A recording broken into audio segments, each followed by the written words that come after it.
Yeah, my name's Moosa Benneth. I'm Australian. I'm originally from Adelaide, South Australia.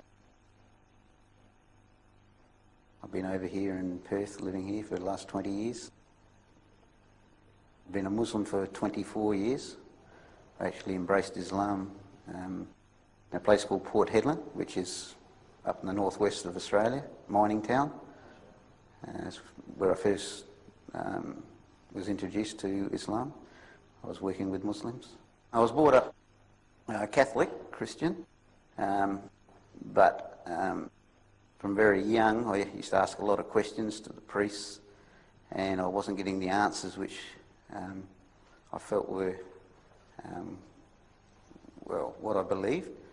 And through that I sort of went away from the Christian faith. I didn't really follow anything. I always believed there was some higher power, but I didn't know what. I actually never heard of Islam before I actually went to Port Hedland. So for 20 years of my life, I didn't really know anything about Islam. When I was in Port Hedland and working with these Muslim brothers, they're originally from Christmas Island, Cocos Island, and they didn't have very good English. They didn't really explain to me much about Islam. I just knew they didn't drink alcohol and they used to fast occasionally. As I got to know them better, eventually they gave me some books to read, and a lot of the books, when I went through them, made a lot of sense to me. All the religions say that they got the right path, and a lot of the religions that I had mixed with, from Hinduism through to the different Christian sects, I could see were definitely not on the right path. So when I started finding out about Islam, everything sort of fell into place, answered all the questions that I wanted to know, nothing hidden, and therefore I decided I wanted to accept Islam. Before I embraced Islam, well, my father died when I was young, and I was raised by my mother, and she had a bit of a hard time with me. I sort of fell in with the wrong crowds. I was roaming the streets when I was early teens, in gangs and things. Very heavily into alcohol and crime, and from there progressed to fairly bad influences, getting in a lot of trouble. But at the same time, I always had a feeling of getting back to nature. So even though I was born in the city, I used to spend a lot of time going into the country.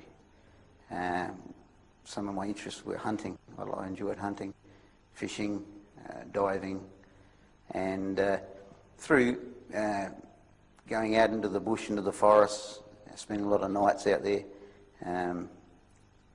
looking up at the stars. I used to ask the question, why am I here? Where does all this end to? How does this all come to be? So that, I suppose, influenced me to think that there's more to life than just enjoyment and getting drunk and drugs and whatnot. It took a little bit of time, it took time, but alhamdulillah, over time I achieved giving everything up and practicing Islam as full as I could, to my knowledge. Well, what happened, I embraced Islam in Port Hedland, and then I decided to go back to Adelaide, where I come from. My wife and I went back there, and even though I knew this religion was right, I fell into the old ways again. As soon as I start mixing with my old friends, I try and tell them about Islam, and they were very, oh, well, that's good, good on you. Come on, let's go and party, So after a year or so in Adelaide, I thought, well, I could see that I wouldn't be able to practice Islam correctly by hanging around old friends. I had to make a clean break.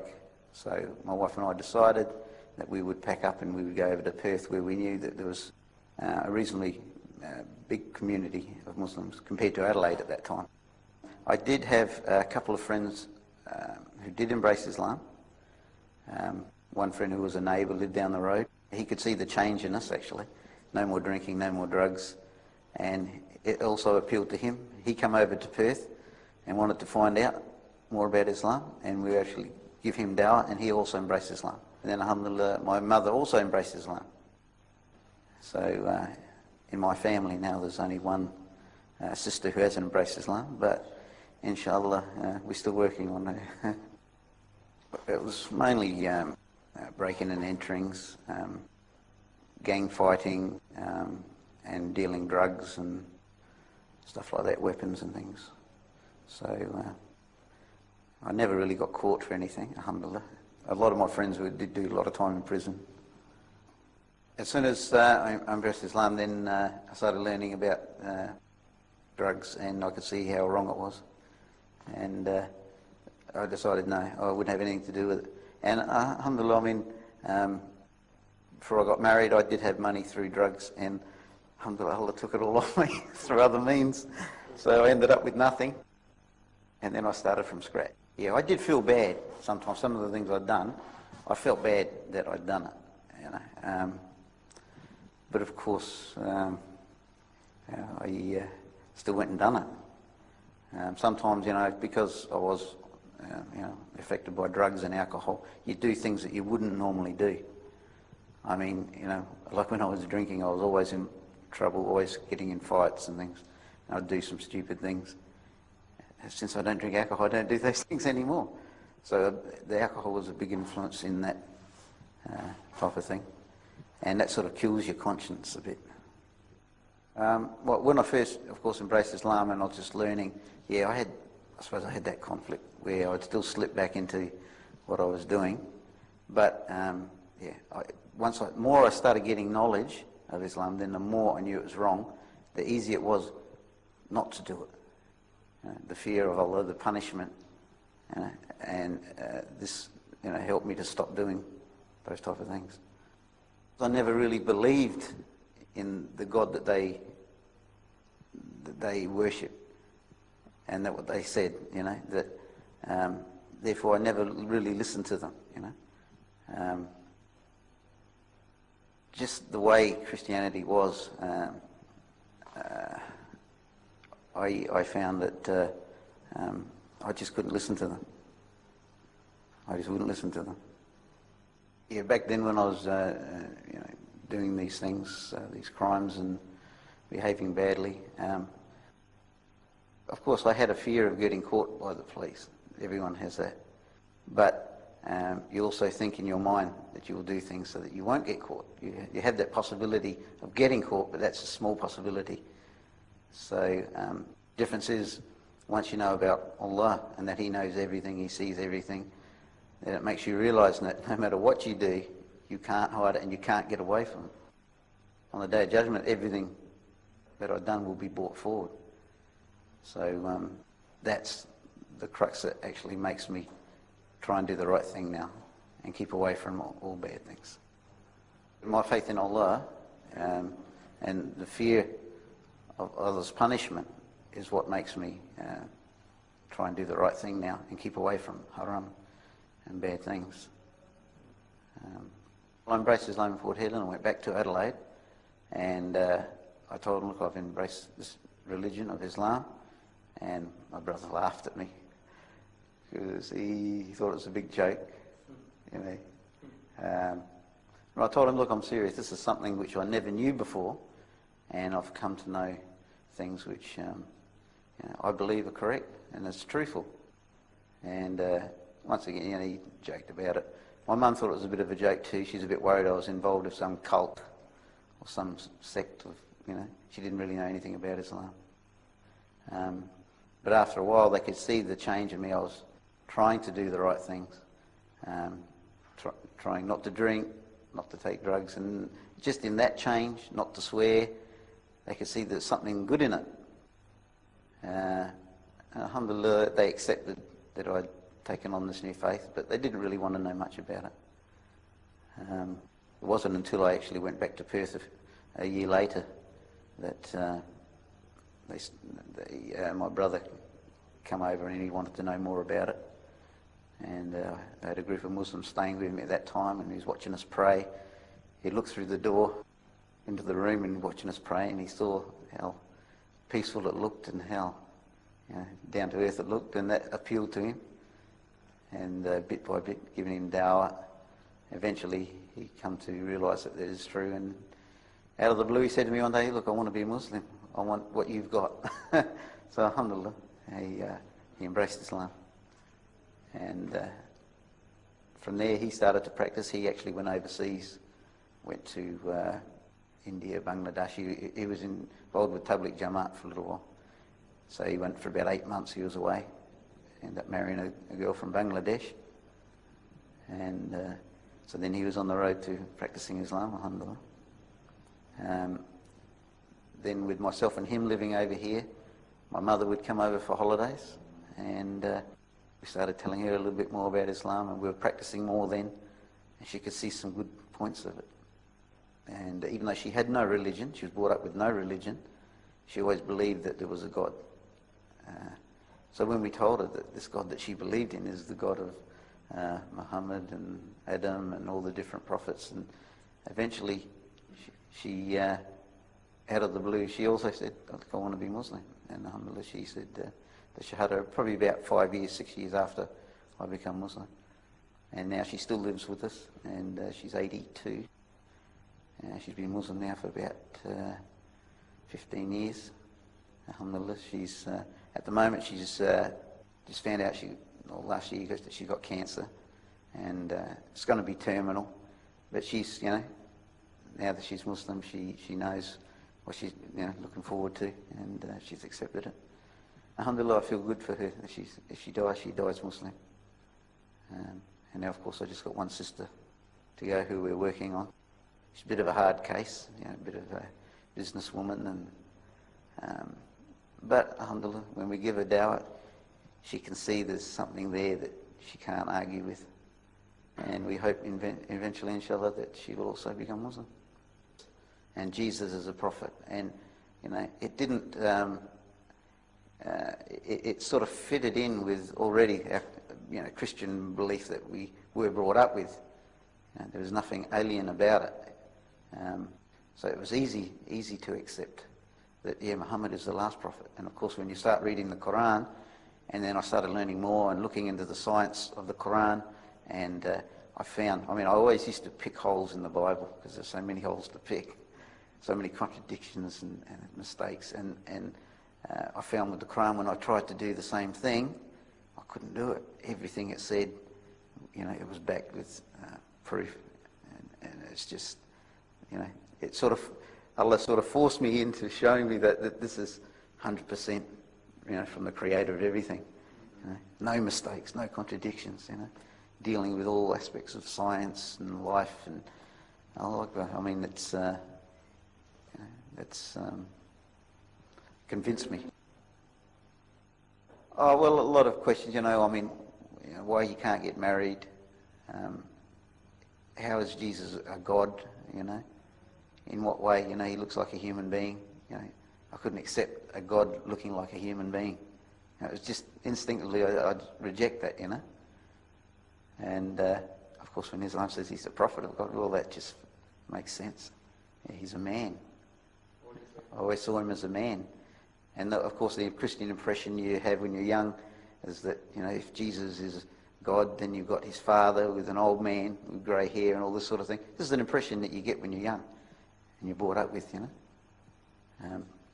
But the more I saw about life, I realised that God is not human-like. He knows what everything's happening. He controls everything. I can see that. It's just it's just too complex to fathom that you could, imagine what he looks like, When I first embraced Islam, it was mainly with the Malay, Cocos Island, Christmas Island community. And their background, most of their backgrounds were, originally they come from Hinduism. And of course, I'm reading the Quran and I'm reading Hadith, and I'm looking at the people and I don't see what I'm reading. I see some very strange things going on. And it took me a long time, it took me years to actually sort out what was really Islam and what was their customs, traditions and things dragged over from Hinduism and other religions, you know. So alhamdulillah, bit by bit, from reading Quran, the more knowledge I got and more knowledge of Hadith, then I could sift out, you know, where they're following things, you know, their customs and traditions. Yeah, I found that it actually, can I say, it actually made it very hard at first to be a good Muslim, because some of the things that they were dragging into the religion just were ridiculous. You know, even the way I got married with all this, it was really a Malay type wedding, which I remember when I was in Indonesia, the Hindus used to do similar things, you know. And I didn't like the Hindu religion from what I saw of it in Indonesia, in Bali. So yeah, I saw that what I was reading in the Quran and Hadith, it didn't say to do things like this, you know. So I sort of stuck to myself, and I would listen to some of the learned people from that community, but a lot of the things I just wasn't very happy with.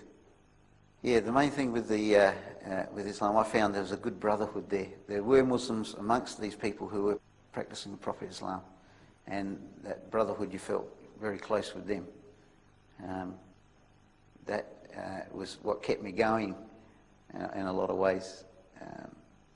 You know, kept me stronger in Islam. I could see that, you know, there's a whole lot of people on the wrong path, even though they call themselves Muslims, but in that there's people who are on the right path. So I kept striving to mix with those type of people. In those days it was the more the Tabligh Jamaat type people that I did mix with. They were the only ones I could see were closer to the Quran and the Sunnah. So I tended to do a bit of work along those lines there. As I learnt Quran and Hadith, with the knowledge that I had, I just picked out those people who were closest to what I've read in the Quran and Hadith, and followed them. And I found it was the Tabligh people. There was about 3 or 4 groups up there. There was Ahkam, there was Mufaridun, there were some other strange groups, I can't remember the names of them. And they all had their own ideas, and when you went to their classes or their meetings, you would see things there that, you know, invoking jinn spirits and doing some things which I never, you know, come across, you know.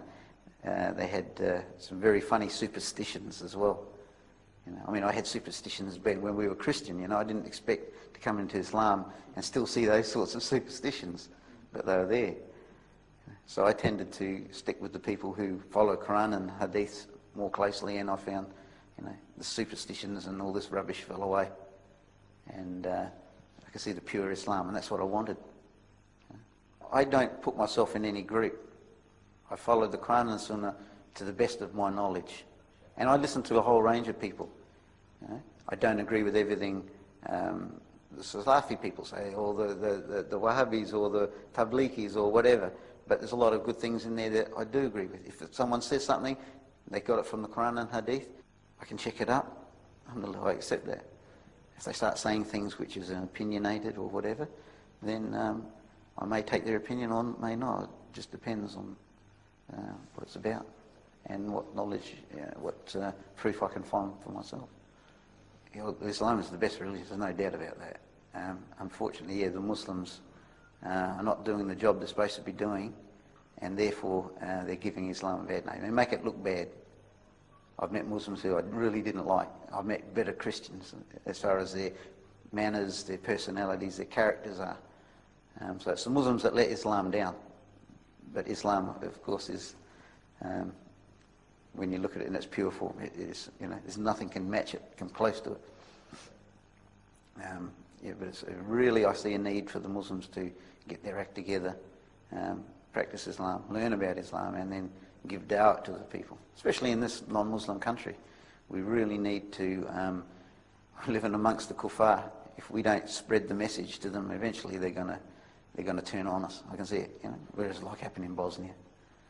Muslims living side by side with Christians and Orthodox and Catholics and whatnot, and eventually these Christians turn against them and just slaughtered them.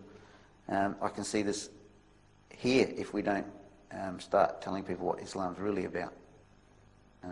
I found over the years, I've worked in all types of places, talked to all types of people, and most Australians, when you tell them about Islam, are very open-minded towards it. Once you get past that barrier that's been put up by the media and explain them what Islam really is, most of them, even though they may not embrace Islam, they agree with you.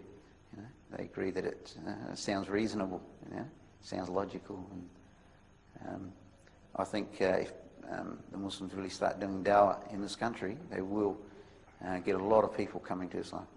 Because people, I know, the average Australian are looking for something, but they don't know what. And all they see about Islam is what's happening in Afghanistan, in the Gulf War, in Chechnya, or wherever, the media always portrays Islam as being bad and, always fighting each other and, whatnot.